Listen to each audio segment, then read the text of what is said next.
Hey, everybody. We are back with another one of our sneak peek at our speakers for this amazing virtual conference that is happening May 22nd through the 24th, coming up very, very soon. And I want to introduce you all to Jasmine Johnson. But before we get to her, just want you to know this conference was birthed out of my own story of being silent for 38 years, not knowing who I could talk to, didn't understand the healing process. I did not understand that my voice can be a source of empowerment for my story. And also, how do I use my voice to help somebody else? So the conference, once again, it inspires the hope and healing to let every woman know that you are not alone. If you're going through something that is causing you not to show up as your authentic self, mainly if you have experienced some type of trauma in your life, whether it's from childhood trauma, financial trauma, relationship trauma, grief trauma, all the things, we need to talk about it. And so the conference this year is all about amplifying your voice. And I'm so excited to have Jasmine Johnson with us today. She is a repeat or return speaker. She was dynamic last year. Y'all are going to be blessed this year as well. So welcome. And hey, Jasmine, how are you today? Hey, Jennifer, I am doing well. How are you? I'm doing great, especially because, when you get your sister girlfriends talking, and we talk a lot, and Yeah. especially around this time being Mother's Day, when you guys see this, Mother's Day would have passed, but Jasmine has helped me so much through my grief with losing my mother. She has a story of her own, but I'm not going to give it away. So Jasmine, just tell us a little bit about what you're going to, who you are, who you serve, and then a little bit about what they can expect at the conference. Just a little bit. Okay. I'll promise not to share too much. So I am Jasmine Johnson. I'm an associate marriage and family therapist, and I'm also an emotional wellness coach. In the emotional wellness coach capacity, I support women who are coping with the loss of a parent and who are struggling to navigate. It's okay. It's live. Okay. Sorry about that, everyone. We had an unexpected visitor. Okay.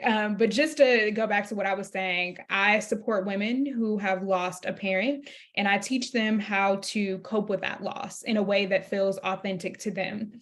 I think that society often doesn't teach us how to process grief, particularly when we lose a loved one or someone that we deeply care about. So I help them to really give language to that pain and equip them with the skills to be able to process that loss in a way that feels authentic and comfortable to them, and not necessarily society's one size fits all method that they try to, place us into that box with navigating loss and healing from loss.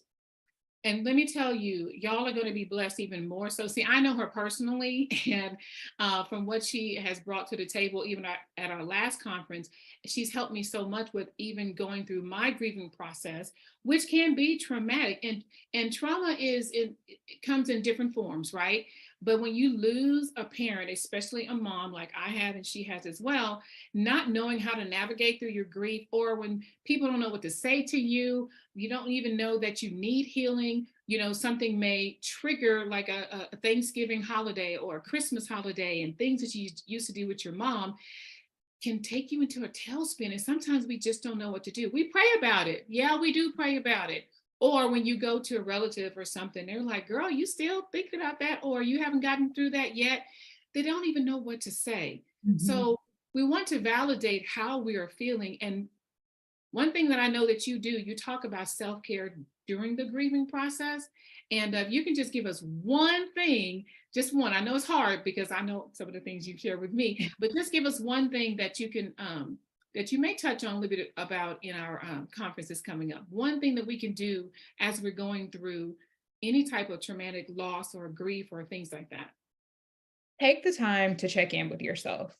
I think that we have been conditioned to be on autopilot and in go mode, especially when we're dealing with something difficult, any type of trauma, like Jennifer said. And trauma can, I think people try to label it as like something like you experience some form of abuse or you experience some type of childhood trauma, but it can literally be anything that creates like an adverse reaction within yourself or some type of negative, thoughts, emotions, bodily triggers, like anything like that, that thing is traumatic for you. You know, it depends on the person, but we have been conditioned to just keep moving forward and not to process the pain, not to deal with the pain. And that has caused a lot of us to cope in unhealthy ways with, it can be alcohol, sex, you know, all these other things that we're doing to kind of avoid processing that pain. So I would encourage everyone, regardless of whatever it is that you're trying to process, navigate, heal from,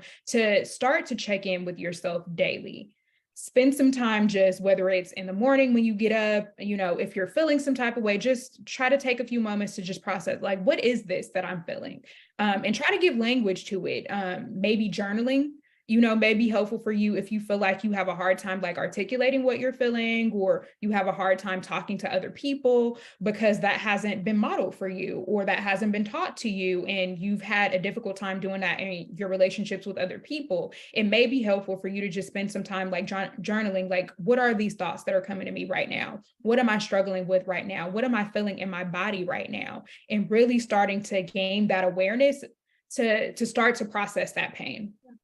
That's one way to be empowered. Like I said, we're going to be talking about 5 of those areas throughout the 3 days with our speakers: healing and empowerment and awareness and prevention and support.